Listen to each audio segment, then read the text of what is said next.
สบายดีวันนี้พระโสวันนี้มาพบกับพระสีโหบุญสิประเสริฐสิเก่าสิเคยเนาะพระโสสิพามาดูมาส้มตามเดินวัดเนาะบรรยากาศตามเดินวัด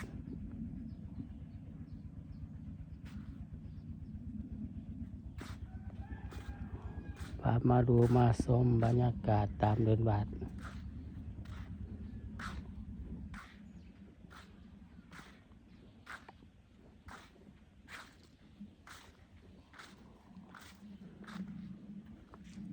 มาดูมาชมบรรยากาศตามเดินเนาะตามเดินบัด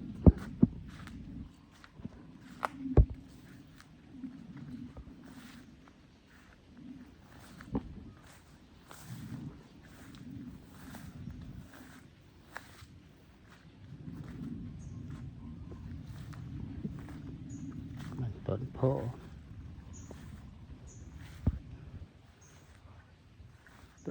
ใหญ่เนาะ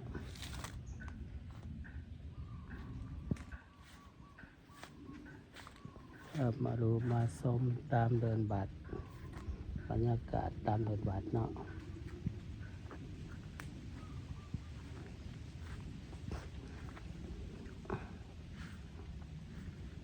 บรรยากาศตามเดินบัด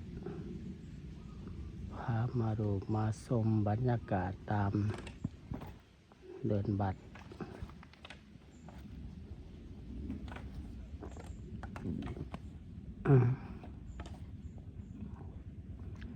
ฝากติดตามช่อง YouTube ของพระสีโหบุญมีสุประเสริฐเนื้อกดไลค์กดแชร์เนาะกดติดตามเนาะบรรยากาศตามเดินบัดไหลพามาดูมาชมไหลพามาดูมาชมบรรยากาศตามเดินบัดบัวลาผ้าบาดทางแห่งเมืองคงสลดแขงสารวัตร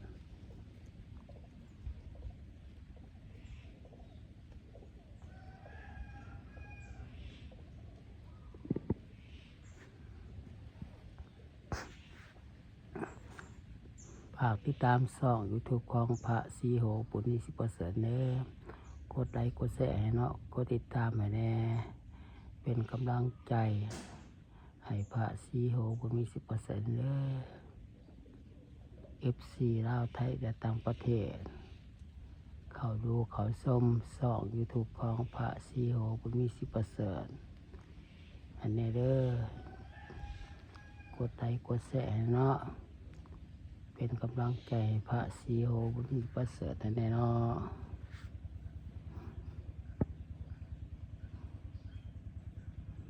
พามาเที่ยวมาชมตามเดินวัด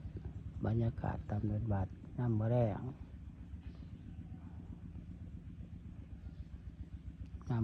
เนาะ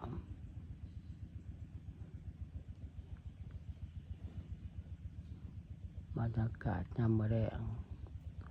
ของบันอาทิตย์วันที่26/2026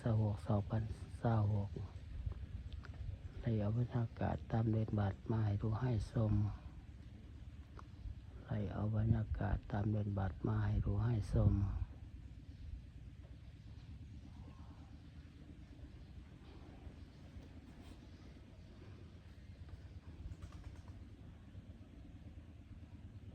ได้เอาภาพบรรยากาศตามเดินบัดมาให้ดูให้ชม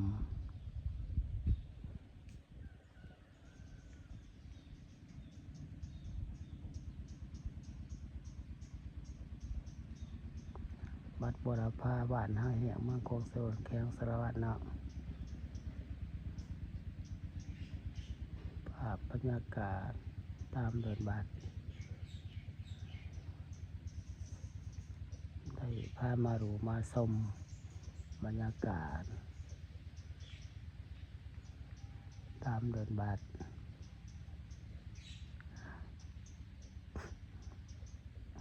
ฝากที่ตามช่อง YouTube ของพระสีโหบุญมีประเสริฐเด้อ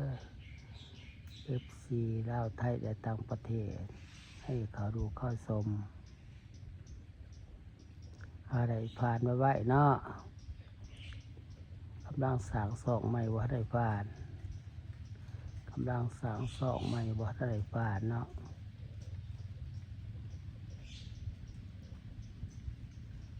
กำลังสร้างซอกใหม่บ่ทันได้ผ่าน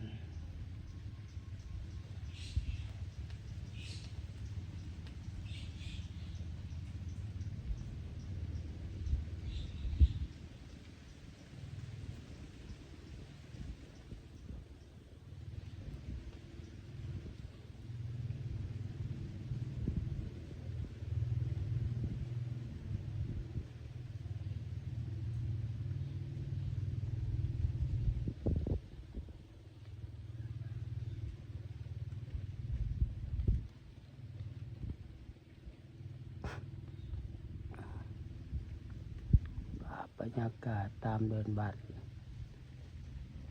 มาให้รู้ให้ชมให้เอามาให้รู้ให้ชมให้ FC ลาวไทยและต่างประเทศเขารู้เข้าชมภาพบรรยากาศตามเดินบัดเนาะ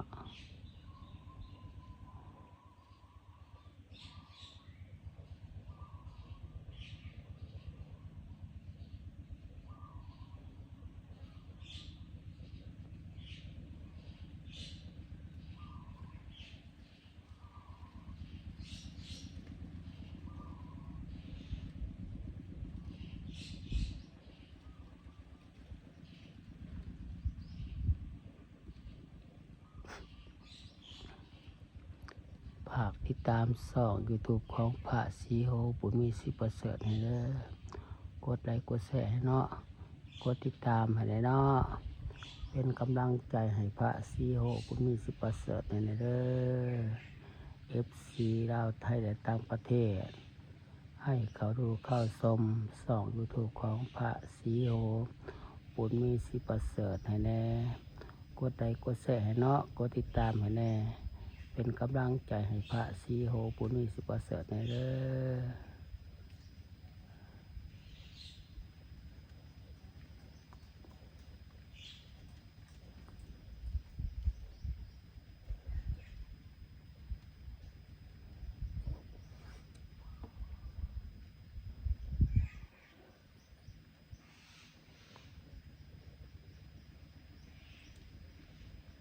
อบรรยากาศตามเดินบัดเดินว่าเอามาให้ดูให้ชม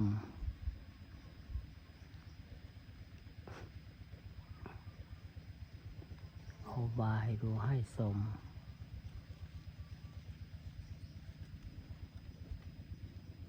ให้ FC ลาวไทยและต่างประเทศเขาดูเข้าชม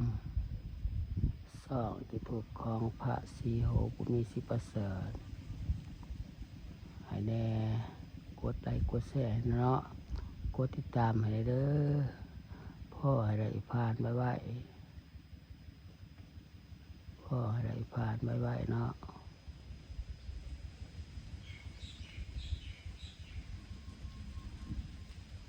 พ่อให้ได้ผ่านไว้เอาบรรยากาศเอาบรรยากาศเดินบัดมาให้ดูให้ชมให้ FC ลาวไทยและต่างประเทศเข้าดูเข้าชมช่อง YouTube ของพระศรีโหบุญมีสิประเสริฐให้แน่เด้อกดไลค์กดแชร์เนาะกดติดตามให้แน่กดไลค์กดแชร์เด้อกดติดตามอยู่เนาะคลิปนี้กับพระศรีโหก็ลาไปก่อนบ๊ายบาย